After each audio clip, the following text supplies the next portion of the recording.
ప్రియమైనటువంటి సహోదరి సహోదరులకు యేసుక్రీస్తు నామములో హృదయపూర్వక వందనాలు తెలియజేస్తూ ఉన్నాను.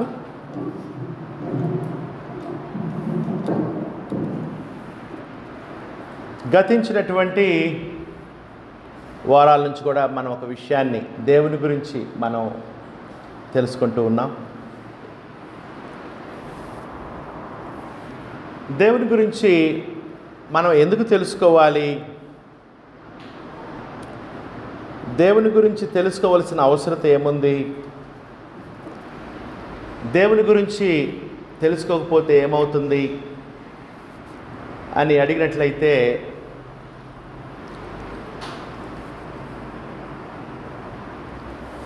నీవేమై ఉన్నావో,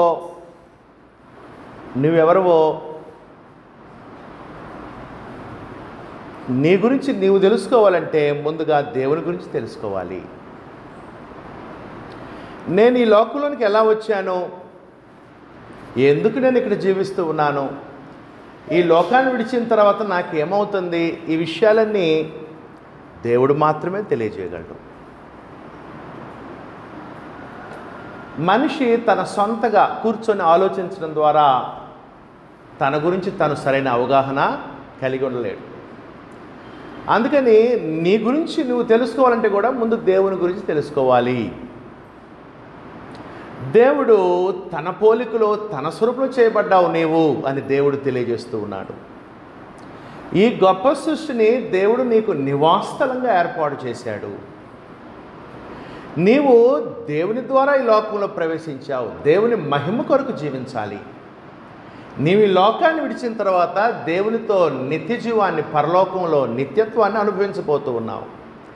నీవు దేవుని ఎరగకుండా, దేవుని చిత్తం ఎరగకుండా పాపం చేస్తూ అవిధేయుడిగా బూతులు, అబద్ధాలు, మోసం, అన్యాయం, దౌర్జన్యం, దోపిడి, అక్రమం చేస్తూ ఉంటే నిత్య శిక్షకు గురవుతావు. అందుకని దేవుని గురించి తెలుసుకుంటే కానీ నీకు ఇవన్నీ తెలియదు.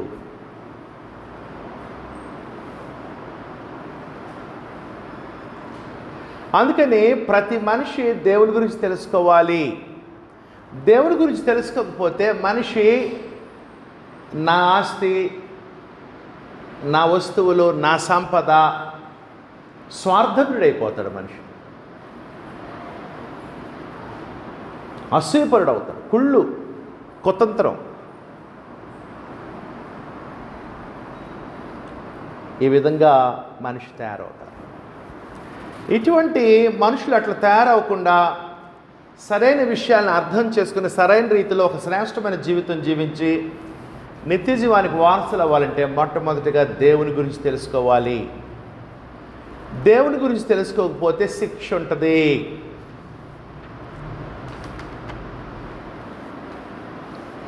యోహాను సువార్తలో ప్రభువైన క్రీస్తు ఆ విషయాన్ని తెలియజేశారు.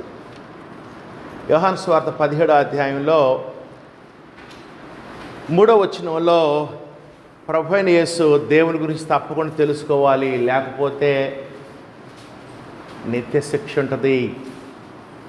తెలుసుకుని దేవుని చిత్తాన్ని నెరవేరిస్తే నిత్య జీవం, తెలుసుకోకుండా ఇష్టానుసారంగా బ్రతుకుతే నిత్య శిక్ష ఉంటుంది. అందుకని అసలు దేవుని గురించి తెలుసుకుంటే అప్పుడు నీ గురించి నీవు సరిగ్గా తెలుసుకోగలవు. యోహాను సువార్త 17:3 తీసినట్లయితే కంఠస్థ వచనం అండర్లైన్ చేసుకొని హైలైట్ చేసుకోండి, కంఠస్థం చేయండి. అద్వితీయ సత్యదేవుడు అయిన నిన్నును నీవు పంపిన యేసుక్రీస్తును ఎరుగుటయే. తెలుసుకోవటం, ఎరుగటం అంటే తెలుసుకోవటం. అద్వితీయ సత్యదేవుడు అయిన నిన్నును, ఫస్ట్ దేవుడి గురించి తెలుసుకోవాలి. నీవు పంపిన యేసుక్రీస్తు గురించి తెలుసుకోవాలి. అసలు ఆయన ఎందుకు సిలువ వేయబడ్డాడు, ఆయన ఎందుకు ఈ లోకానికి వచ్చాడు, ఆయన ఎవరు పంపించారు, అసలు ఆయన్ని ఎందుకు ఆయన ఘోరమైన సిలువ మరణానికి గురయ్యాడు, ఏ పాపం చేయకపోయినా, ఎందుకు ఆయన చనిపోయి సమాజం తిరిగి లేచి తండ్రి కుడిపార్శ్వ రక్షకుడిగా ఏర్పాటు చేయబడ్డాడు, ఏం జరిగింది, ఏమైంది, మనకి ఏమైతే యేసుప్రభు వచ్చాడు ఈ లోకానికి, మనకి ఏం జరిగితే యేసుప్రభు ఘోరమైన సిలువ మరణం అనిపించాల్సి వచ్చింది, ఎందుకు క్రీస్తు యొక్క సిలువ మరణ సమాధి పునరుద్ధానములు ఇవన్నీ తెలియాలంటే దేవుని గురించి తెలియాలి. అందుకని దేవుని గురించి ఎరిగితే ఏమన్నాడు? అద్వితీయ సత్యదేవుడు అయిన నిన్నును నీవు పంపిన యేసుక్రీస్తుని ఎరిగితే నిత్య జీవము, ఎరకపోతే నిత్య శిక్ష. నీవు జీవించినటువంటి ఆ చెడు జీవితం, ఆ పాప జీవితం, ఆ దోష జీవితం దేవునికి శాశ్వతం. దేవునితో ఉండలేవు. ఏమంటున్నాడు దేవుడు మొదటి నుంచి? నేను పరిశుద్ధునై ఉన్నాను కనుక మీరును పరిశుద్ధులైండుడి, లేకపోతే నాతో సహవాసం ఉండదు చెప్తున్నాడు లేదా బైబిల్ అంతటా? అందుకని ఎందుకు దేవుని గురించి తెలుసుకోవాలి? ఏం తక్కువ నాకు? తిండి తక్కువ, బట్ట తక్కువ, ఇల్లు తక్కువ, నివాసం ఏం తక్కువ అని దేవుని గురించి తెలుసుకోవాలి? దేవుని గురించి నువ్వు ఎందుకు తెలుసుకోవాలి? అసలు నీ గురించి నువ్వు తెలుసుకోవాలంటే దేవుని గురించి తెలుసుకుంటే కానీ అసలు నువ్వెవరవో, నువ్వు ఎందుకు ఈ లోకంలోనికి వచ్చావో, నీ గమ్యం ఏంటో, నువ్వు ఎలా బ్రతకాలి, ఇవన్నీ కూడా తెలుస్తాయి.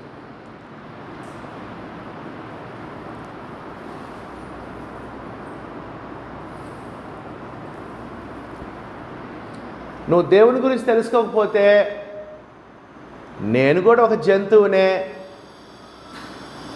ఏదో తినటం, త్రాగటం, చచ్చిపోవటం అంతే అని అనుకుంటావు నువ్వు దేవుని గురించి తెలుసుకోకపోతే. అదే దేవుని గురించి తెలుసుకున్నావు అనుకో, నేను దేవుని పోలిక, దేవుని స్వరంలో చేయబడ్డాను, నేను దేహం విడిచినప్పటికీ నాలో శాశ్వతమైన ఆత్మ ఉన్నది, నిత్యం జీవిస్తాను నేను దేహాన్ని విడిచిన. ఆ నిత్యం జీవించే స్థితిని దేవునితో పరలోకంలో ఉండాలి, నా అపరాధాలను క్రీస్తు రక్తంలో కడుక్కోవాలి, క్రొత్త జన్మ ఎత్తి క్రొత్త జీవితాన్ని జీవించాలి అనే ఆలోచన ఎప్పుడు కలిగిద్దంటే దేవుని గురించి తెలుసుకునే ప్రయత్నం చేసినప్పుడు ఇవన్నీ నీకు అర్థమవుతాయి. లేకపోతే ఒక యానిమల్, ఒక జంతువులాగా జీవిస్తూ ఉంటాం. అడవిలో మృగాలు ఏం చేస్తుంటే చంపుకొని తింటూ ఉంటాయి.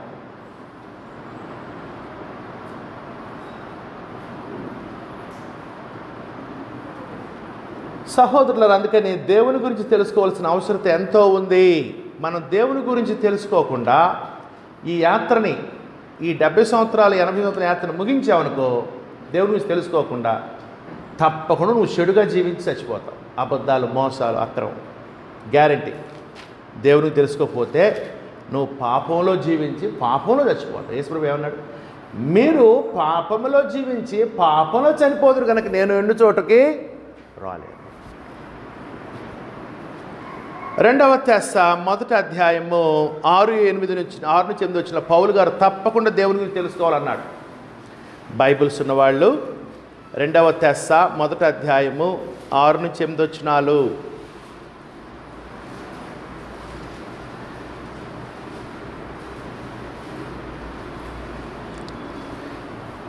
రెండవ తెస్స 1వ అధ్యాయం 6-8 వచ్చిన ప్రభు అయిన యేసు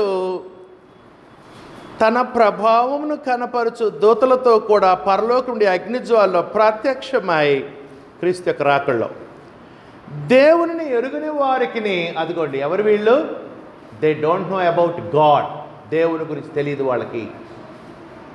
ఎలా జీవిస్తారు దేవుని గురించి తెలియని వాళ్ళు? దేవుని గురించి నీకు తెలియకపోతే మనిషి విగ్రహారాధన అవుతాడు, చెట్టు చుట్టూ తిరుగుతూ ఉంటాడు దేవుడు అనుకొని, లేకపోతే పేడ గొబ్బెమ్మల చుట్టూ తిరుగుతుంటాడు దేవుడు అనుకొని,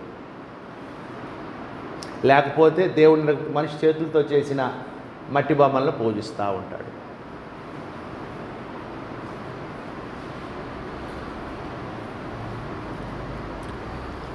దేవుని ఎరుగని వారికి, మన ప్రభు అయిన యేసు సువార్తకు లోబడిన వారికి, అది దేవుణ్ణి ఎరగాలి, ప్రభు అయిన యేసుక్రీస్తు శిలువ వార్తకు లోబడాలి. అప్పుడు నువ్వు పాపాలు గడుక్కొని క్రొత్త జన్మెత్తి క్రొత్త జీవితం, మిగతా శాశ్వత జీవితంలో కొద్దిగా మరీ యేసు ప్రభులాగా జీవించకపోయినా దేవుని చిత్తాన్ని నెరవేరుస్తూ భక్తిగా, విశ్వాసంతో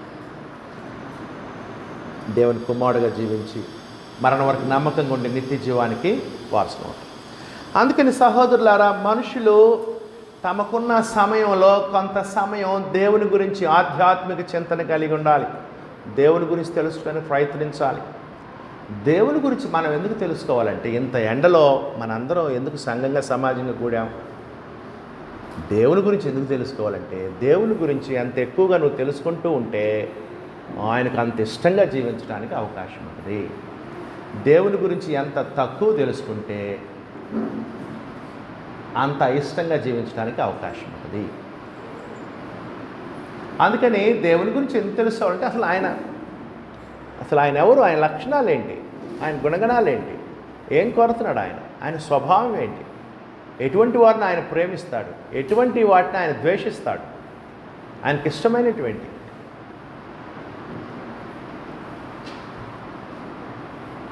ఈ విధంగా దేవుని గురించి తెలుసుకుంటే మనం దేవునికి దగ్గరగా జీవించడానికి, సహవాసం, సంబంధం కలిగి ఉండడానికి అవకాశం, దేవుని సంతోషపరచడానికి, దేవుని సరైన రీతిలో ఘనపరచడానికి అవకాశం ఉంటుంది. అందుకని మనుషులు దేవుని గురించి తెలుసుకోవాలి. దేవుని ఎరగకపోతే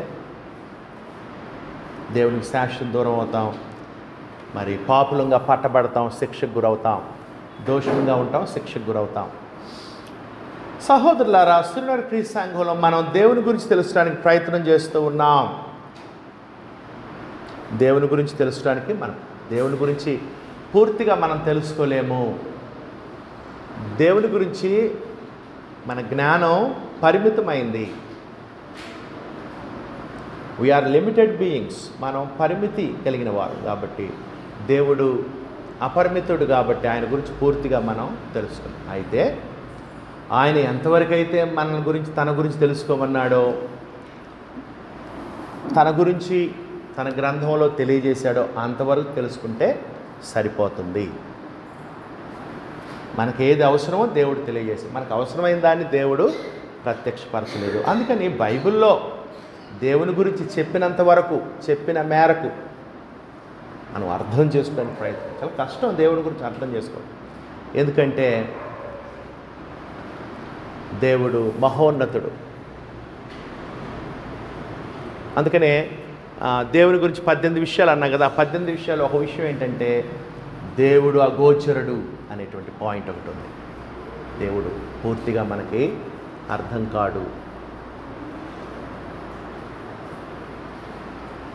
ఎందుకంటే మనం పరిమితి కలిగిన వాడు. దేవుడు అనంతుడు, దేవుడు శాశ్వతమైన వాడు, దేవుడు నిత్యుడు, దేవుడు సర్వశక్తి కలిగినవాడు.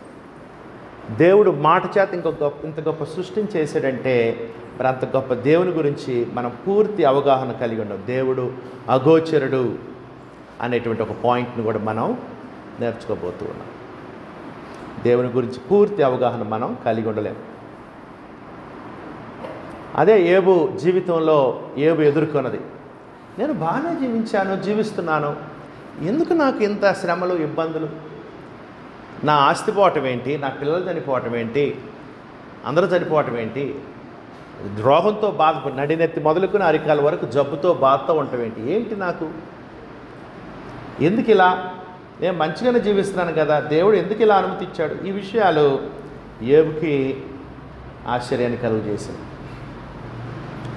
సహోదరులారా, దేవుని గురించి మనకు అర్థం అవ్వాలంటే దేవుని యొక్క గుణగణాలు తెలియాలి.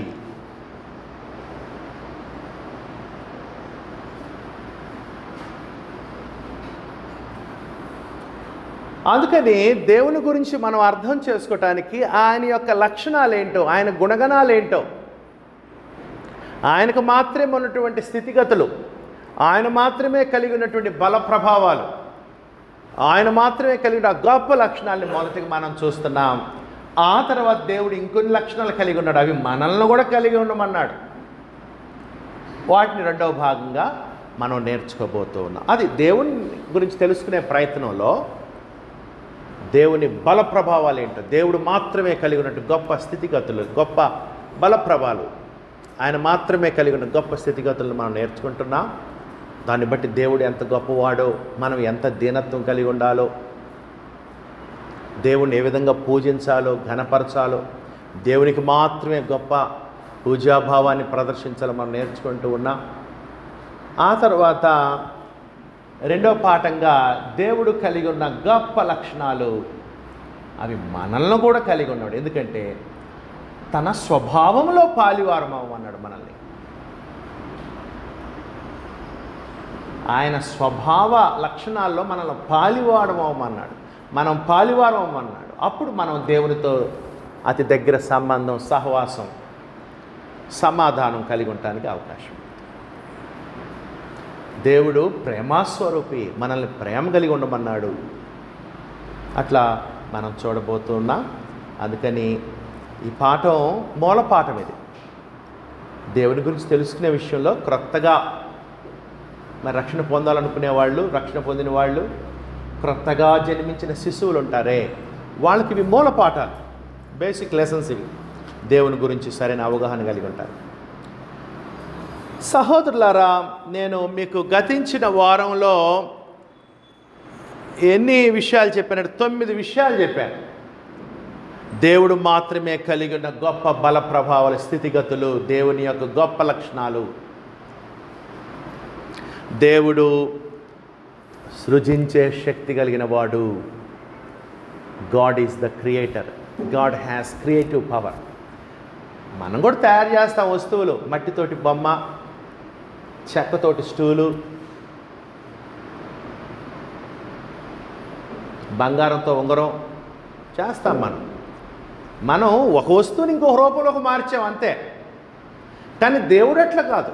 దేవుడు పలికితే చాలు, ఏమీ లేని దానిలో నుంచి ఆయన సృజించగలరు. అది సృజించుట అంటే.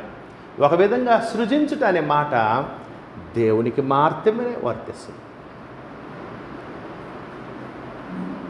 మనుషులకేమో తయారు చేశారు, అందుకని కంప్యూటర్ తయారు చేశాడు, క్యాలిక్యులేటర్ తయారు చేశాడు, సెల్ ఫోన్ తయారు చేశాడు అనాలి మనిషిని. దేవుని దగ్గరికి వచ్చి దేవుడు సృజించాడు అని. అంతేకాని మనిషి సెల్ ఫోన్ సృజించాడు అనకూడదు. నిజంగా చెప్పాలంటే అసలు బైబిల్ ప్రకారంగా మాట్లాడాలి. అందుకని దేవుడు సృష్టికర్త, సృజించే శక్తి కలిగిన వాడు దేవుడు. అందుకని ఆయన మనకు దేవుడు అయ్యాడు, ఆయన మనకి తండ్రి, ఆయన మన సృష్టికర్త అయ్యాడు, ఆయన సృజించే శక్తి ఉన్నవాడు. ఆ తర్వాత దేవుడు సర్వశక్తిమంతుడు, గాడ్ ఈజ్ ఆల్ పవర్ఫుల్. దేవుడు సర్వజ్ఞానము కలిగిన వాడు, దేవుడు సర్వము వ్యాపించి ఉన్నాడు.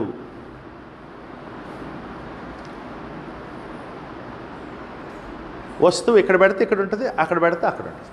మనిషి మనం కూడా శరీరధారులం, ఎక్కడుంటే ఎక్కడ ఉంటాం, అక్కడుంటే అక్కడ ఉంటాం, అక్కడుంటే ఇక్కడ ఉండం, ఎక్కడుంటే అక్కడ ఉంటాం. దేవుడు అట్లాగా దేవుడు సర్వము వ్యాపించి ఉన్నవాడు. దేవుడు నిత్యము ఉండువాడు. God is eternal. దేవునికి ప్రారంభం ఉండదు, ఇప్పుడు ప్రారంభమయ్యాడు, రేపు నిత్యము. ఆది అంతము ఆయన అన్నాడు. ఆది అంతము లేనివాడు, ఆద్యంతం లేనివాడు అని మనం పాటలు పాడుతుంటాం కదా. God is eternal. దేవుడు నిత్యుడు, ఎల్లప్పుడూ ఉండువాడు. అయామ్ అన్నాడు దేవుడు ఇంగ్లీష్లో. నీ పేరేమని చెప్పాలి ఇస్రాయేల్ కంటే? అయామ్ అంటే నేను ఉన్నాను, ఎల్లప్పుడూ ఉండువాడు. దేవుడు స్వయంభవుడు. ఆయన ఉనికికి ఇతరుల సహాయం అక్కర్లేదు, ఆయనలో జీవం ఉండెను. దేవుడు జీవము కలిగిన వాడు, జీవము గల దేవుడు. దేవుడిలో జీవం ఉన్నది, ఆయన ఇతరులకు జీవాన్ని కూడా ప్రసాదించగలడు.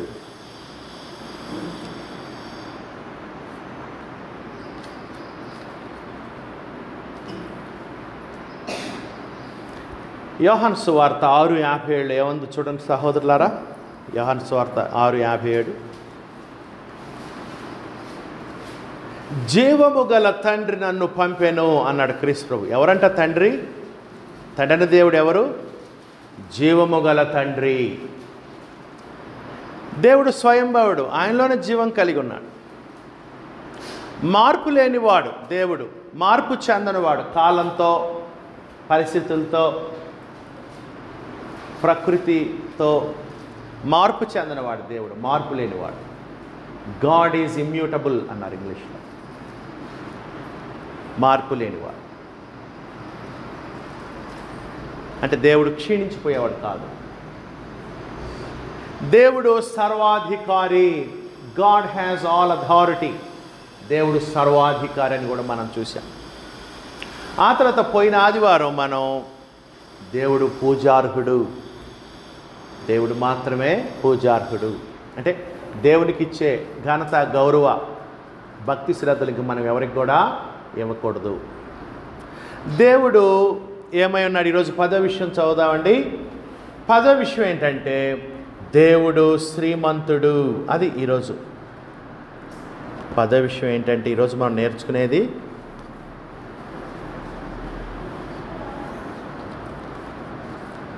ఈరోజు 10వ విషయం తెలుసుకుందాం. 10వ విషయం ఏంటంటే దేవుడు మాత్రమే కలిగి ఉన్న స్థితిగతులు ఇవి. దేవుని గొప్ప స్థితి, దేవునికి ఉన్న గొప్ప లక్షణాలు, గొప్ప స్థితిగతులు. 10వ విషయం ఏంటంటే దేవుడు మాత్రమే శ్రీమంతుడు. తిమోతికి రాసిన మొదటి పత్రికలో అపోస్తలుడైన పౌలు దేవుని గురించి తెలియజేస్తూ ఒక చక్కటి పదం ఉపయోగించారు. తిమోతికి రాసిన మొదటి పత్రిక 1:8.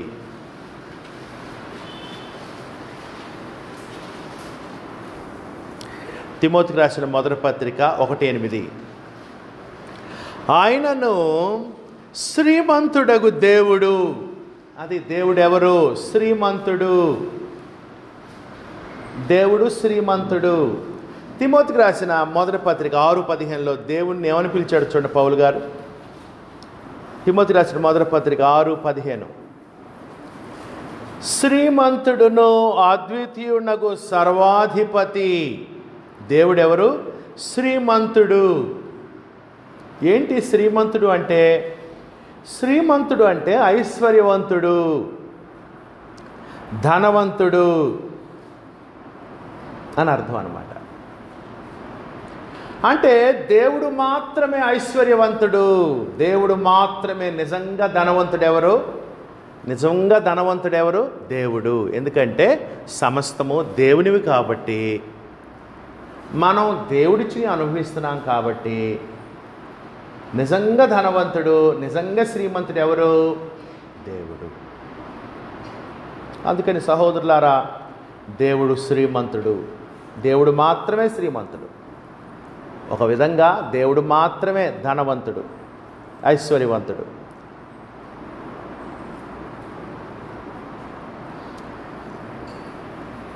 ఫిలిప్పీయులకు రాసిన పత్రిక 4:19 పౌలు గారు దేవుని గొప్పతనాన్ని గురించి, మన అవసరతల గురించి మాట్లాడుతూ దేవుని గొప్పతనం గురించి మాట్లాడాడు. చూడండి, ఫిలిప్పీయులకు రాసిన పత్రిక 4:19.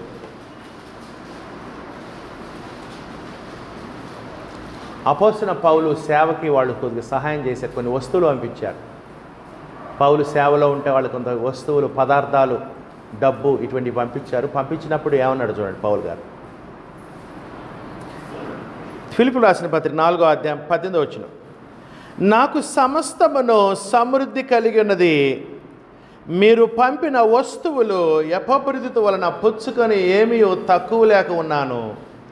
అవి ఆ వస్తువులంట మనోహరమైన సువాసనయు, దేవునికి ప్రీతికరమును ఇష్టమునైన యాగమునైనవి.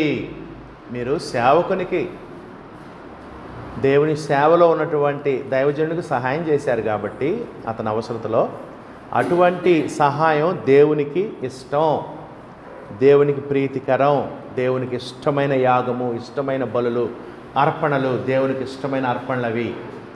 అక్కడే ఏమన్నాడు చూడండి 19.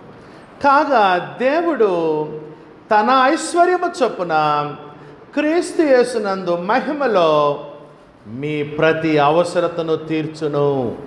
అది అక్కడ దేవుణ్ణి ఏమన్నాడు పౌలు గారు? దేవుడు తన ఐశ్వర్యము చొప్పున, దేవుడు ఐశ్వర్యవంతుడు. మనం ఎవరివి? దేవుని పిల్లలము, దేవుని కుమారులం, కుమార్తెలము. క్రీస్తుతో పాటు చనిపోయి, క్రీస్తుతో పాటు సమాధి చేయబడి, క్రీస్తుతో పాటు తిరిగి లేచి, క్రీస్తు రక్తంలో మన పాపాలు కడుక్కుని శుద్ధి చేసుకుని క్రొత్త జన్మ ఎత్తి క్రొత్త జీవితాన్ని జీవిస్తున్న మనం ఎవరు అంటే దేవుని పిల్లలము, దేవుని కుమారులం, కుమార్తెలు. మన తండ్రి ఎవరు? దేవుడు తన ఐశ్వర్యము చొప్పున. దేవుడు ఐశ్వర్యవంతుడు, దేవుడు శ్రీమంతుడు.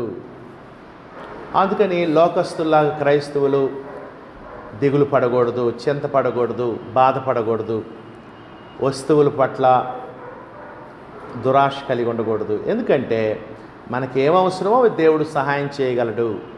దేవుడు ఐశ్వర్యవంతుడు, శ్రీమంతుడు, ఆయన మాత్రమే ఐశ్వర్యవంతుడు.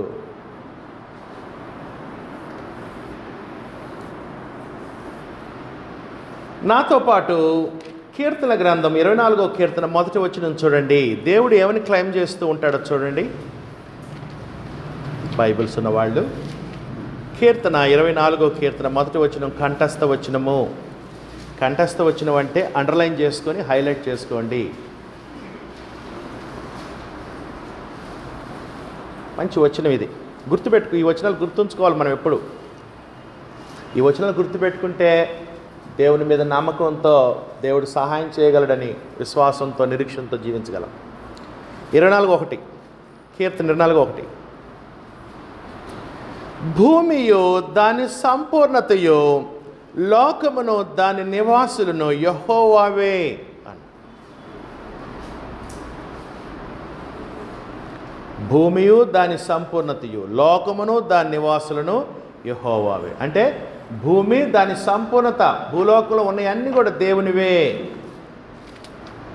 ఈ విషయాన్ని పౌలు గారు కొరింథీ సంఘానికి కూడా చెప్పాడు.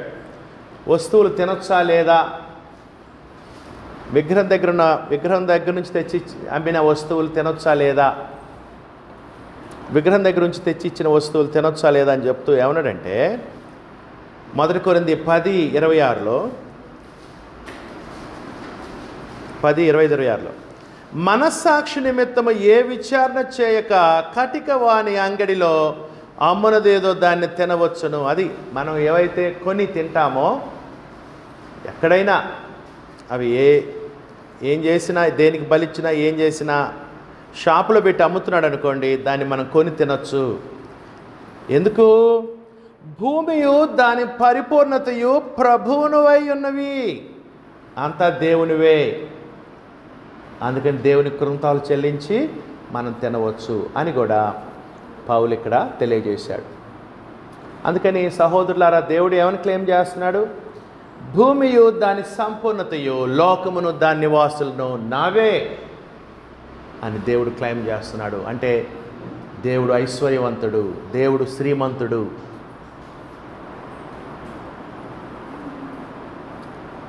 కీర్తన 89:11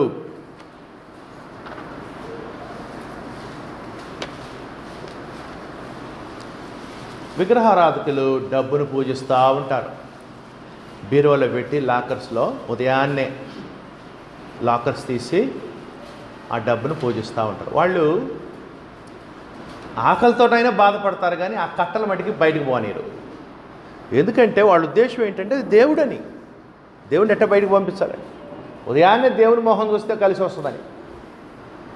అందుకని ఆ కట్టల్ని అట్ట అనుకొని ఇక దైనందిక జీవితాన్ని ప్రారంభిస్తాం. మనం అట్లా ఉండకూడదు, మనం అట్లా డబ్బును పూజించకూడదు. సమస్తము ఇచ్చినటువంటి దేవుణ్ణి మనం పూజించాలి. ఆ పేపర్లను కాదు మనం పూజించాలి, కట్టలను కాదు. అది మనకున్న జ్ఞానం. లోకస్తులకు ఆ జ్ఞానం ఉండదు. లోకస్తులు వస్తువుల్ని, ధనాన్ని ప్రేమిస్తూ పూజిస్తూ ఉంటారు. ఇవ్వాల్సిన గౌరవం కంటే ఎక్కువ గౌరవిస్తూ ఉంటారు. దేవునికి ఇచ్చేంత గౌరవం వస్తువులకి, కథలకు ఇస్తూ ఉంటారు. కీర్తన 89:11లో దేవుడు ఏం చెప్పాడో చూడండి. 89:11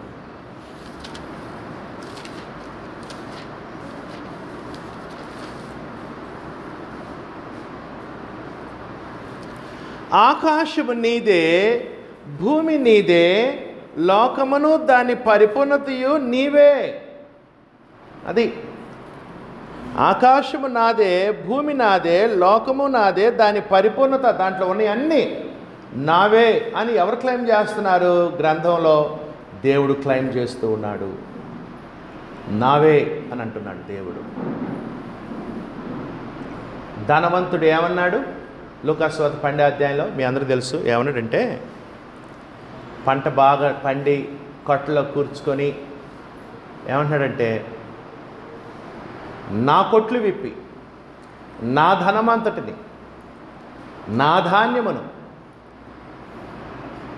అని నా నా నా అంటా ఉన్నాడు. కానీ బైబిల్లో దేవుడు ఏమన్నాడు? నాది అని ఆయన క్లెయిమ్ చేస్తాడు. ఇంతకీ ఆయందా? ఆయందే. అందుకనే దేవుడు ఏమన్నాడంటే ఆ ధనవంతుని, వెర్రివాడా, ఈ రాత్రి నీ ప్రాణమును తీసుకువెళ్తున్నాను అని. అందుకని సహోదరులు, ఆ జ్ఞానంతో మనం జీవించాలి. ఈ లోకంలో సమస్తము దేవునివి, దేవుడు నాకు దయచేశాడు, దేవుడు నాకు ఇచ్చాడు అనే జ్ఞానం. నెబుకద్నెజరు చాలా ఉన్నతమైన స్థితిలోకి వెళ్ళాడు. దేవుడు ఒక ప్రతిమను చూపించి ఆ బంగారు శిరస్సు నీవే అన్నాడు నెబుకద్నెజరు, దానియేలుకి దర్శనంలో చూపించి. అంత గొప్ప రాజ్యాన్ని విస్తరించారు బబులోను చక్రవర్తి. ఈవెన్ మన టెక్స్ట్ బుక్స్లో కూడా ఉంటాడు నెబుకద్నెజరు. అంత ఐశ్వర్యంతో గొప్ప సామ్రాజ్యాన్ని స్థాపించాడు నెబుకద్నెజరు. అంత గొప్ప సామ్రాజ్యాన్ని స్థాపించి ఒకరోజు ఉదయాన్నే తన భవనం మీద నుంచి రాజ్యాన్ని చూస్తూ నాది నాది నాది నాది అన్నాడు. దేవుడు ఏం చేసిండు? ఓహో, నిన్నెట్టా తగ్గించాలి నాకు తెలుసని ఆ తర్వాత దేవుడు ఆయన్ని తగ్గించినట్లుగా మనము చూస్తాం దానియేలు పుస్తకంలో.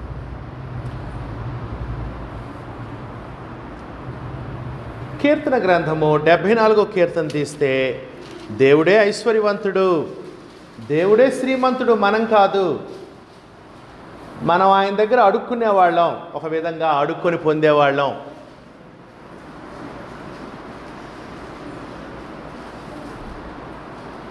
డెబ్భై 16-17 పగలు నీదే, రాత్రి నీదే, సూర్యచంద్రులను నీవే నిర్మించితివి, భూమికి సరిహద్దులు నియమించిన వాడు నీవే, వేసవి కాలము చలికాలము నీవే. పగలు నాదే, రాత్రి నాదే, సూర్యచంద్రులు నావే, భూమి నాదే, సరిహద్దులు నావే, వేసవికాలం చలికాలం నావే. ఎవరన్నా క్లైమ్ చేయగలరా? అట్లా ఎవరన్నా అట్లా చెప్పగలరా? అలా ప్రకటించగలరా? ప్రకటించలేరు. కానీ దేవుడు ప్రకటిస్తాడు. అందుకని దేవుడు శ్రీమంతుడు, దేవుడు మాత్రమే శ్రీమంతుడు, ఐశ్వర్యవంతుడు. మనం దేవుని మీద ఆధారపడేవాళ్ళం. దేవుడు తనకు సంబంధించిన వాటిలో మనల్ని పాలిభాగస్తులను చేశాడు. అనుభవించండి నావి అన్నాడు దేవుడు. మనం వాటిని అనుభవిస్తూ ఉన్నాం. ద్వితీయోపదేశకాండం 10-14.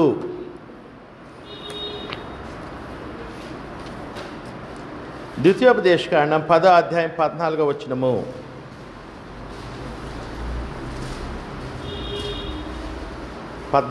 పదిహేను 14 వచనం. చూడుము, ఆకాశము మహాకాశము భూమియు అందున్నదంతయు నీ దేవుడవైన యెహోవావే.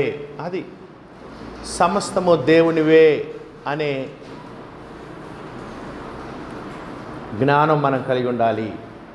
అందుకని అక్కడే ఏమన్నాడో చూడండి అమ్మ. అక్కడే ద్వితీయోపదేశం 10-17లో సమస్తం దేవునివి కాబట్టి, ద్వితీయోపదేశం 10-17 ఏమన్నాడు దేవుడు? ఏలయనగా నీ దేవుడిని యెహోవా పరమదేవుడును పరమ ప్రభు అయి ఉన్నాడు.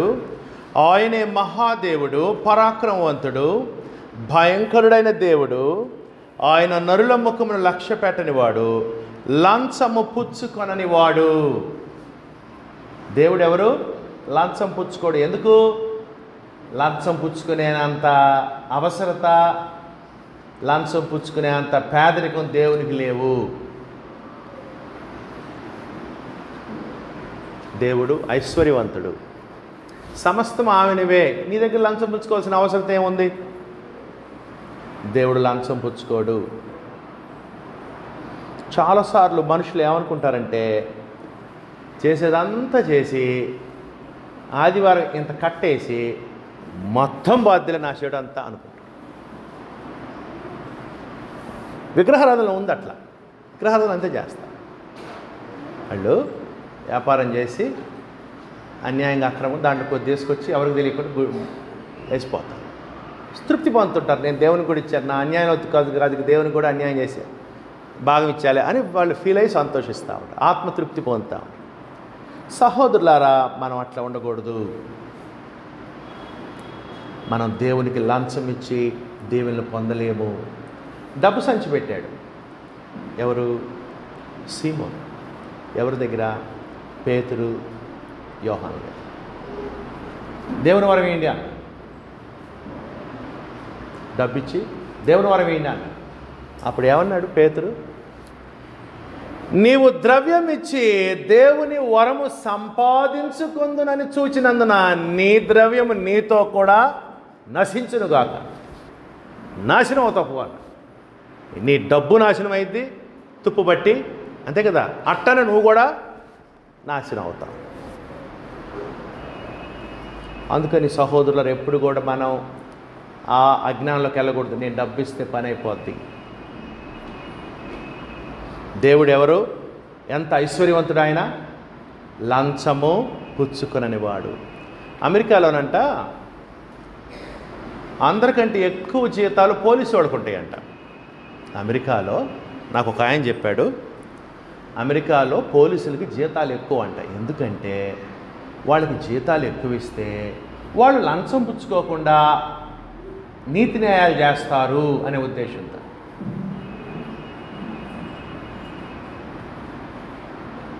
ఏముంది, ₹1,00,000 జీతం అతను నెలకి, నువ్వు ₹10 ఇచ్చి తప్పించుకోవాలంటే కుదిరిద్దా? ఎరట్టగానే పడుతున్నాను రా అంట. అట్లానే దేవుడు ఐశ్వర్యవంతుడు, ఆయనకి లంచం పుచ్చుకుని వాడు. ఏదో డబ్బులు ఇచ్చి దేవుని మాయం చేయటం, ఏదో ఆయనకి బంగారం ఇచ్చి కిరీటం పెట్టి ముక్కు చెవులు చేపించి కవర్ చేయటం కాదు. దేవుడు లంచం పుచ్చుకున్నవాడు. ఆయన ఐశ్వర్యవంతుడు, శ్రీమంతుడు. ఆయన నీకు ఇచ్చాడు అన్నీ. అందుకని దేవునికి లంచం ఇవ్వలేము. దేవుని మన్ననలు పొందాలంటే, దేవుని ఆశీర్వాదాలు పొందాలంటే, ఆయన దయాదాక్షిణ్యం కరుణాకటాక్షం ఉండాలంటే మన పట్ల దీన మనస్సు కలిగి విధేయత చూపించడమే, ఇంకా వేరేది ఏమీ లేదు.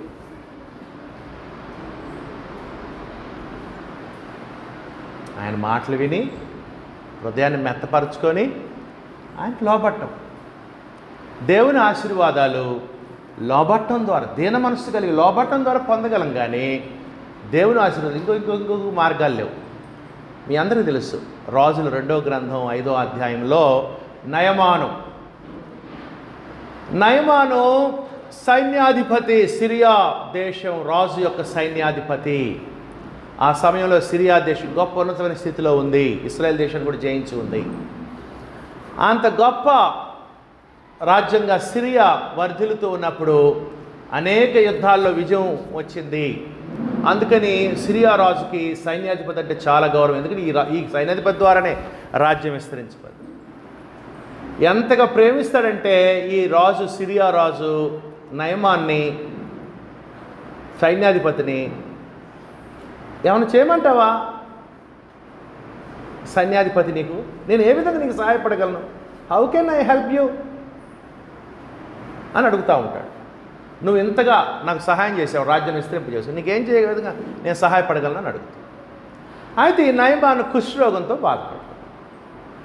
ఏ రోగము? కుష్ఠరోగం. కుష్ఠరోగం మనుషుల వల్ల నయమయ్యేది కాదు. ఈ రోజుల్లో కూడా కొన్ని రోగాలు నయమవుతాయా? ఎంత అభివృద్ధి చెందాం మనిషి, ఎంత సైన్స్ టెక్నాలజీ, రాబర్ట్స్ని కూడా తయారు చేస్తున్నావు, ఆ మనిషి వెలిగిపోతున్నాడు, అభివృద్ధి చెందని అనుకుంటున్నాం. కానీ కొన్ని రోగాలు ఇప్పటికి కూడా మనకు అసలు కొన్ని రోగాలు అయితే ఎందుకు వస్తున్నాయో కూడా తెలియదు మనిషి. సహోదరులు, అట్లనే ఆ రోజుల్లో నయమాను కుష్ఠవ్యాధితో బాధపడుతున్నాడు. రాజుగారు కూడా ఏం చేయలేని పరిస్థితి. ఆ రోజుల్లో కుష్ఠరోగం పూర్తిగా నయం చేయాలంటే ఒక్క దేవుని వల్లనే అవుతుంది. నానా ప్రయత్నాలు చేశాడు. ఇశ్రాయేల్ దేశంలో ఒక ప్రవక్త ఉన్నాడంట, దేవుని ప్రవక్త. ఆ ప్రవక్త దగ్గరికి వెళ్తే నా యజమానుడు బాగవుతాడని చెరలో నుంచి తీసుకొచ్చిన ఒక చిన్న అమ్మాయి చెప్పింది. ఎవరికి? నయమాను భార్యకి. ఆ అమ్మాయి నయమాను భార్య దగ్గర పనిచేస్తూ యజమాను వాళ్ళ దగ్గర, అమ్మా మీరు అన్ని ప్రయత్నాలు చేశారు కదా, నాదొక చిన్న రిక్వెస్ట్, మా దేశంలో బహుశా చూసి ఉంటుంది ఆ అమ్మాయి, ఎలీషా స్వస్థపరచడం చూసి ఉంటుంది ఈ అమ్మాయి. మా దేశంలో ప్రవక్త ఉన్నాడు, అతని దగ్గరికి వెళ్తే స్వస్థపరచబడగలడు అని అన్నాడు. అప్పుడు ఆ భార్య వెళ్ళి భర్తకు చెప్పుకుంది. సరే అని బయలుదేరాడు నయమాను. లోకస్తుడు కదా నయమాను విగ్రహారాధికుడు. విగ్రహారాధికులు ఎట్లా ఆలోచిస్తారు? అట్టనే ఆలోచించాడు నయమాను. బయలుదేరాడు. ఇశ్రాయేల్ దేశం ప్రవక్త దగ్గరికి బయలుదేరాడు. ఎట్ట బయలుదేరాడు? రాజుగారి నుంచి పెద్ద రికమెండేషన్ లెటర్ ఒకటి తీసుకున్నాడు. ఏ రాజు? సిరియా రాజు దగ్గర. సిరియా రాజు సంతోషపడ్డాడు. అరే, నా సైన్యాధ్యక్షుడు బాగోయింది, అంతకంటే నాకేం కావాలి అని ఒక రికమెండేషన్ లెటర్ వేసి స్టాంప్ వేసి సంతకం పెట్టించు. ఇశ్రాయేల్ రాజు నాకు తెలిసిపో, ఆయన ఏమైనా చేస్తాడు, నీకు ఏం కావాలంటే అది చేస్తాడు. గొప్ప అధికార పత్రం తీసుకుని వస్తున్నాడు నయమాను. అంతేకాదు, వెనక బంగారం తీసుకొస్తున్నాడు, వెండి, వస్త్రాలు, అప్పుడు ఇప్పుడు ఎప్పుడు విలువైన వస్తువులు అవి తీసుకొని గొప్ప సమూహంతో పరివారంతో బయలుదేరాడు. సైన్యాధిపతిగా దేశానికి ఆయన వస్తుంటే ఎట్టుందంటే యుద్ధానికి వస్తున్నట్టుంది. అంత సైన్యం పరివారంతో వస్తున్నాడు. ఆయన ఏమనుకున్నాడంటే నయమాను, రాజుగారి రికమెండేషన్ లెటర్ ఉంది, ప్రవక్తకు చూపిస్తా, గజ వణుకుతాడు. బంగారం ఉంది, చూపిస్తా, వెండి ఉంది, విలువైన వస్త్రాలు ఉన్నాయి, నాకు బాగుపరుస్తాడు, నేను అతనికి ఇస్తా బహుమతిగా, అతను నన్ను బాగుపరుస్తాడు, వెళ్ళిపోతాను. అయితే సహోదరులారా, వస్తే ఏం చెప్పాడు ఎలీషా? ఏం చెప్పాడు? అసలు బయటికి రాలా, మనిషిని చూడలా, ఏం తెచ్చాడు అడగలేదు, చేతిలో ఏముంది అడగలేదు, ఏం అడగకుండా తన దాసుని పంపించి ఏమని చెప్పాడంటే, యోర్దాను నదిలో 7 సార్లు మీ అయ్యగారిని మనపో బాగవుతాడు పో అని చెప్పు. దేవుడు, ఇశ్రాయేల్ దేవుడు యెహోవా నీ సైన్యాధిపతిని 7 సార్లు యోర్దాను నదిలో, యోర్దాను అంటేనే మురికి అని అర్థం, మురికి నీళ్ళయి మురికిగా ఉంటాయంట అంటే చూడటానికి. ఆ నీళ్ళలో 7 సార్లు మునుగుపో, మీ అయ్యగారిని బాగవుతాడని. కానీ ఆయన కోపం వచ్చింది. అక్కడ నేనంటే ఏమనుకున్నాడు? అసలు నేను ఒక దేశాన్ని సైన్యాధిపతిని అయ్యి ఉండొచ్చు, రాజుగారి రికమెండేషన్ లెటర్ కూడా తెచ్చా అయ్యి ఉండొచ్చు, వెనక బంగారం ఉంది, అప్పుడు ఇప్పుడు ఎప్పుడు విలువైంది బంగారం? కొద్దిగా కాదు, కొన్ని వేల కేజీలు తీసుకుని వచ్చాడు. వెండి అప్పుడు ఇప్పుడు ఎప్పుడు విలువైంది? విలువైన వస్త్రాలు వస్త్రాలు కూడా ఎప్పుడు విలువైనవే. ఇన్ని ఉంచుకొని ఏంటి అతను నన్ను యోర్దాను నదిలో మునగమంటాడు అని అతను ప్రశ్నించి, అది యోర్దాను నదిలో మునగమంటాడు ఏంది? ఈ అసలు సరైన నదులు కాదు, మాయి బ్రహ్మాండంగా నదులు ఉన్నాయి. ఎక్కడ? సిరియా దేశంలో అని కోపంతో రౌద్రంతో తిరిగి వెళుతుంటే ఒక సేవకుడు మళ్ళీ చెప్పాడు. ఇక్కడ అంతా సేవకులే చెబుతుంటారు ఈ సంఘటనలో. ఆ చెప్పిన అమ్మాయి సేవకురాలే, ఎలీషాకి చెప్పిన వ్యక్తి, ఎలీషా ద్వారా వచ్చి చెప్పిన వ్యక్తి సేవకుడే. ఈ రథం దగ్గర ఉన్నటువంటి వాడు కూడా పనివాడు ఏమని చెప్తాడు? ఆయన ఏమైనా గొప్ప కార్యం చెబితే చేసేవాడు కదా. యోర్దాను నదిలో 7 సార్లు మనవాడు ఏమైందనంటే, సరే ఎందుకైనా మంచిదే వెళ్ళి మునిగాడు. 7 సార్లు మునిగాడు. అతను బహుశా ఏమనుకుంటాడంటే, ఒక్కోసారి కొద్దిగా బాగోతా వస్తుంది అనుకుని ఉంటాడు. ఒకసారి మునిగాడు, చూసుకున్నాడు, 2, 3, 4, 5, 7వ మునిగితే అతని దేహము, అతను ఏమనుకుంటే మచ్చలు పోతాయి అనుకున్నాడు, ఆ కుష్టు మచ్చలు పుండ్లు. అతని దేహము పసిపిల్లవాని దేహం వలె.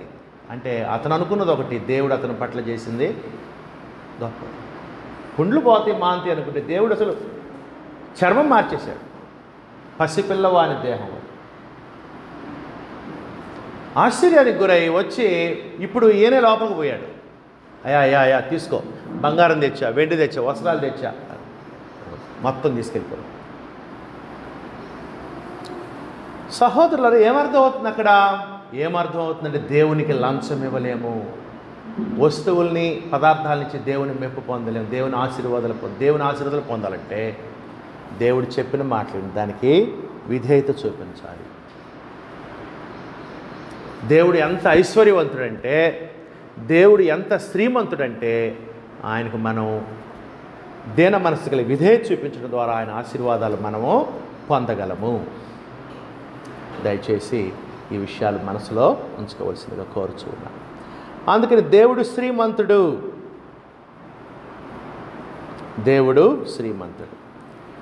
హగ్గై 2:8 ఏమన్నాడు దేవుడు?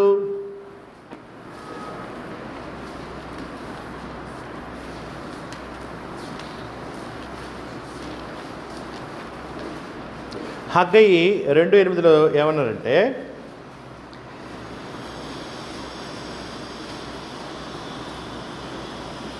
సైన్యములకు అధిపతి యెహోవాకు ఇదే. దేవుడు ఏమంటాడు? వెండి నాది, బంగారము నాది, ఇదే సైన్యములకు అధిపతి యెహోవాకు. అదిగో చూసారా, వెండి బంగారం కూడా నావే అన్నాడు. మనం గొప్పగా చెప్పుకుంటాం, నేను అతనికి అది పెట్టా, నేను ఈ గోల్డ్ ఇచ్చా, నేను అది ఇచ్చా, నేను వెండి ఇచ్చా, నేను అది పెట్టా, ఇది పెట్టా. యాక్చువల్గా ఎవరి అవన్నీ నావే అన్నాడు. దేవుడివి, దేవుడు మనకిచ్చినవి మన ఆనందం కోసం. అంతేకాదు సహోదరులారా,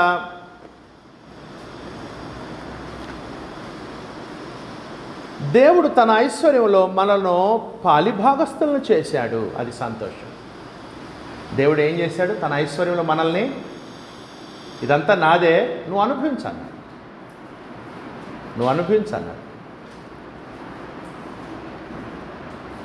అంతేకాదు దేవుడు శరీర సంబంధమైనటువంటి ఆశీర్వాదాలు, ఆహారము, వస్త్రము, నివాసము, పంటలు, ధాన్యాలు, వీటివే కాదు, ఆయన క్రీస్తు యేసులో ఆత్మ సంబంధమైనటువంటి ఆశీర్వాదాల్లో కూడా మనల్ని ఏం చేశాడు? పాలిభాగస్తులను చేశాడు. కొలస్స 1:9-12.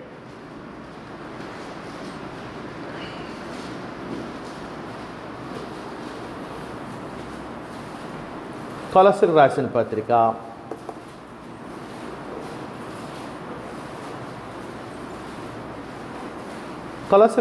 పత్రిక 1వ అధ్యాయం 9-12. అందుచేత ఈ సంగతి వినిన నాటి నుండి మేమును మీ నిమిత్తము ప్రార్థన చేయటం మానక, మీరు సంపూర్ణ జ్ఞానమును, ఆత్మ సంబంధమైన వివేకము గలవారును, ఆయన చిత్తమును పూర్ణముగా గ్రహించిన వారునై ప్రతి సత్కార్యంలో సఫలగుచు దేవుని విషయమైన జ్ఞానమందు అభివృద్ధి పొందొచ్చు. అదిగో దేవుని జ్ఞానంలో మనం ఏం చేయాలి? అభివృద్ధి పొందాలి. ఒక విధంగా మనం ఈ లెసన్ నేర్చుకుంటే జ్ఞానంలో అభివృద్ధి చెందుతూ ఉంటాం. దేవుని జ్ఞానం, దేవుని గురించిన జ్ఞానంలో దేవుని విషయమైన జ్ఞానమందు అభివృద్ధి పొందొచ్చు, అన్ని విషయముల్లో ప్రభువును సంతోషపెట్టినట్లు. ప్రభువుని అన్ని విషయాలు సంతోషపెట్టాలంటే అన్ని విషయాల్లో ప్రభు చిత్తం ఏంటో, దేవుని చిత్తం ఏంటో తెలుసుకుంటే కానీ అప్పుడు మనం ఆ విధంగా నడుచుకొని దేవుని సంతోషపెట్టలేం. ఆయనకు తగినట్టుగా నడుచుకున్న వలననియు ఆనందముతో కూడిన పూర్ణమైన ఓర్పును, దీర్ఘశాంతమును కనుపరుచునట్లు ఆయన మహిమ శక్తిని బట్టి సంపూర్ణ బలముతో బలపరచవలననియు తేజోవాసులైన పరిశుద్ధుల స్వాస్థ్యము. అది తేజోవాసులంటే క్రైస్తవులు, లోకానికి వెలుగుగా ఉప్పుగా ఉన్నవారు. తేజోవాసులు నమ్మి బాప్తిస్మం క్రైస్తవులు తేజోవాసులు, వెలుగు సంబంధులు, వెలుగు కుమారులు. తేజోవాసులైన పరిశుద్ధులు, క్రీస్తు రక్తం కలిగిన వారు. స్వాస్థ్యము, మన స్వాస్థ్యం ఎక్కడుంది? పరలోకంలో ఉంది. నా తండ్రి ఇంట అనేక నివాసము కలవు లేనిలా మీతో చెప్పుదాను. మన స్వాస్థ్యం పరలోకంలో ఉంది. దాంట్లో కూడా దేవుడు ఏం చేశాడంట? పరిశుద్ధుల స్వాస్థ్యములో పాలివారు మగుటకు మనలను పాత్రలుగా చేసిన తండ్రికి మీరు కృతజ్ఞతాస్తుతులు చెలిపవలని దేవుని బతిమాలుచున్నాను. అది మనం ఏం చేయాలి? దేవునికి, దేవుడు భౌతిక సంబంధమైన వస్తువులో పాలిభాగస్తులను చేశాడు. క్రీస్తు ప్రభు ద్వారా ఆత్మ సంబంధమైన, పరలోక సంబంధమైన, శాశ్వతమైన, అక్షయమైన దీవెనలో కూడా మనల్ని ఏం చేశాడు? పాలివారిని దేవుడు చేశాడు. దేవుడు మనల్ని పాలివారిని చేశాడు కాబట్టి మనం ఏం చేయాలంటే దేవునికి పాలివారు మగుటకు మనలను పాత్రలుగా చేసిన తండ్రికి మీరు కృతజ్ఞతాస్తుతులు చెల్లించాలి. దేవునికి మనం ఎల్లప్పుడూ కూడా దేవుడిచ్చిన ఆశీర్వాదాలను బట్టి, అది శరీర సంబంధమైనవైనా క్రీస్తు యేసునందలి ఆత్మ సంబంధమైన మనం దేవునికి ఏం చేయాలి? కృతజ్ఞతాస్తుతులు చెల్లించాలి.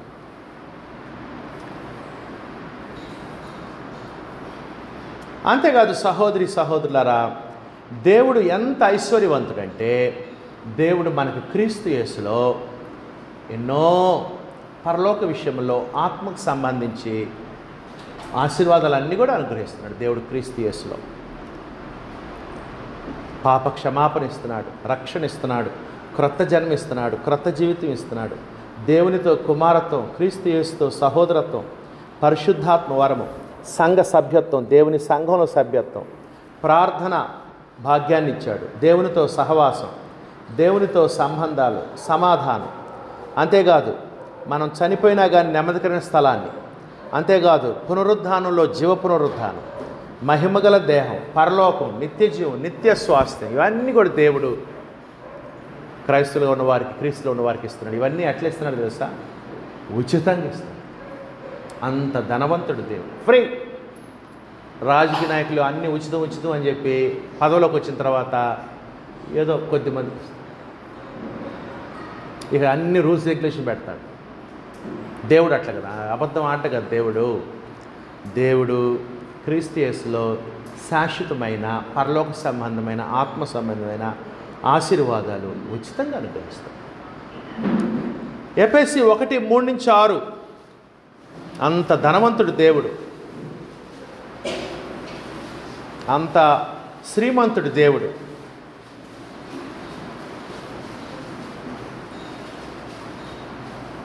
ఈ మధ్య శ్రీమంతుడు అనే సినిమా కూడా వచ్చింది. ఆయన సినిమాలోనే శ్రీమంతుడు. నిజంగా దేవుడు శ్రీమంతుడు. నిజంగా శ్రీమంతుడు ఎవరు? అసలు ఆ మాట సరిగ్గా దేవునికి, బైబిల్లో ఆ మాట ఎవరికి వాడారు? శ్రీమంతుడగు దేవుడు. శ్రీమంతుడును సర్వాధిపతియునైన దేవుడు అన్నాడు కదా.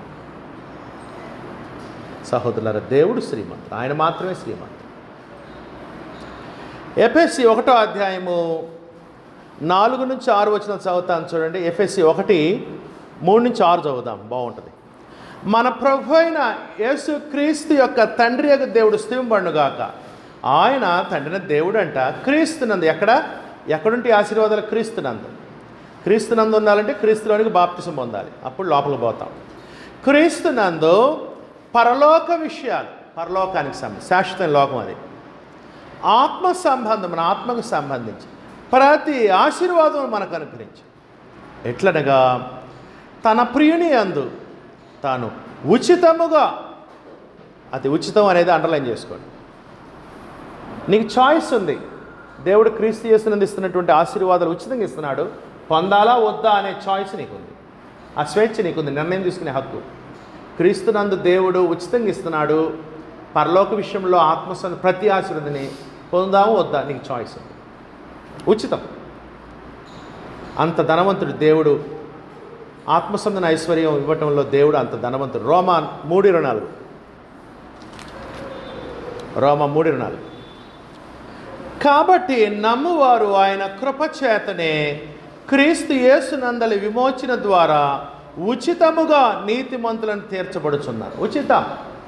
దేవుని ఆశీర్వాదాలు ఉచితం. క్రీస్తు నందు దేవుని ఆశీర్వాదాలు అన్నీ కూడా అక్షయమైనవి, శాశ్వతమైనవి, పరలోక సంబంధం, ఆత్మ సంబంధం, ఉచితం. విగ్రహారాధనలో నువ్వు ఆ దేవునికి దగ్గరగా ఉన్న ఆయన ముట్టుకోవాలంటే 10,000, ఇంకొద్దిగా తక్కువ ఇస్తే 5,000 ఇస్తే కొద్ది దూరం పెడతాడు, 2,000 ఇస్తే కొద్దిగా దూరం నుంచి దర్శనం. డబ్బులు ఏమి లేవు అనుకో, 2-3 రోజులు లైన్లో ఉండి దర్శనం చేసుకుని పోండి. అంటే డబ్బు ఆడ ప్రభావం చూపిస్తుంది దేవునికి, మనిషికి. సహోదరులారా, మనం బైబిల్లో దేవుడు బయలుపరిచినటువంటి సంగతులు మనం చూసినప్పుడు సృష్టికర్తన దేవునితో, గొప్ప లక్షణంలో శ్రీమంతుడైన దేవునితో మనం డబ్బులు ఇచ్చి ఏం పొందలేము. ఆ శ్రీమంతుడైన దేవునితో సంబంధం కలిగి ఉండాలంటే, సహవాసం కలిగి ఉండాలంటే, సమాధానం కలిగి ఉండాలంటే నువ్వు పాపివని గ్రహించి పాపాలు కడుక్కుని క్రీస్తు రక్తంలో బాప్తిసం కడుక్కొని దేవుని దగ్గరికి వస్తే దేవుని కుమారుడు అవుతావు. నీవు కుమారుడు అయితే వారసుడవు, దేవుని వారసుడు. అంత గొప్ప ధనవంతుడు దేవుడు. దేవుడు శ్రీమంతుడు. ప్రకటన 21:6 ముగిస్తానండి. ప్రకటన 21:6 దేవుడు ఏం చెప్తున్నాడో చూడండి. ప్రకటన 21:6 మరియు ఆయన నాతో ఇట్లా, నేను సమాప్తమైనవి, నేనే అల్ఫాయో ఓమెగయు, అనగా ఆదియు అంతమునై ఉన్నవాడును, దప్పిగొన్న వానిని జీవజలముల బొగ్గలోని జలమును నేను ఉచితముగా అనుగ్రహించును. అదిగో ఉచితం, జీవజలాలు ఉచితం. ఈ నీళ్లు తాగితే తప్పికొంటాం. క్రీస్తు ఇచ్చే నీళ్లు తాగితే జీవజలాలకి ఎప్పుడు నిత్య జీవం వైపు మనల్ని నడిపిస్తాయి. దేవుని వాక్యం అనే జీవజలాలు మనం విశ్వసిస్తే, త్రాగితే నిత్య జీవపు ఓట వైపు మనల్ని నిత్య జీవం వైపు నడిపిస్తాయి. ఉచితం. ప్రకటన 22:17. చివరిగా మనుషులతో మాట్లాడుతూ ఏమన్నాడు చూడండి దేవుడు. చివరిగా మనుషులకి ఇచ్చిన గ్రంథంతో మాట్లాడుతూ ఏమన్నాడు దేవుడు. చివరి పిలుపు ఏంటి? దేవుని పిలుపు. ప్రకటన 22:17. ఆత్మయు పెండ్లి కుమార్తెయు రమ్ము అని చెప్పుచున్నారు, వినువాడును రమ్ము అని చెప్పవలను. దప్పిగొనిన వారిని రానిమ్ము, ఇచ్చించు వారిని జీవజలమును ఉచితముగా పుచ్చుకొనిమ్ము. జీవజలము, నిత్య జీవపు జలాలు ఉచితం. అంత గొప్ప శ్రీమంతుడు దేవునికి నీవు ఇవ్వాల్సింది ఏమి లేదు, ఉచితం. క్రీస్తునందు పరలోక విషయంలో ఆత్మసంప్రతి ఆశ ఉచితం. అంత ఐశ్వర్యవంతుడు దేవుడు, అన్నీ ఆయనయే. నువ్వు మళ్ళీ ఆయనకి ఇచ్చేది ఏముంది? అందుకని సహోదరులారా, దేవుడు శ్రీమంతుడు. ఈ విషయాలు మనం విగ్రహారాధకులు చెబితే ఆశ, రక్షణ ఉచితమా? పాపక్షమాపణ ఉచితమా? దేవుని ఇంట్లో సభ్యత్వం ఉచితమా? కుమారత్వం, వారసత్వం, నిత్య స్వాస్థ్యం, నిత్య ఇవన్నీ ఉచితమా? మరి మా దగ్గర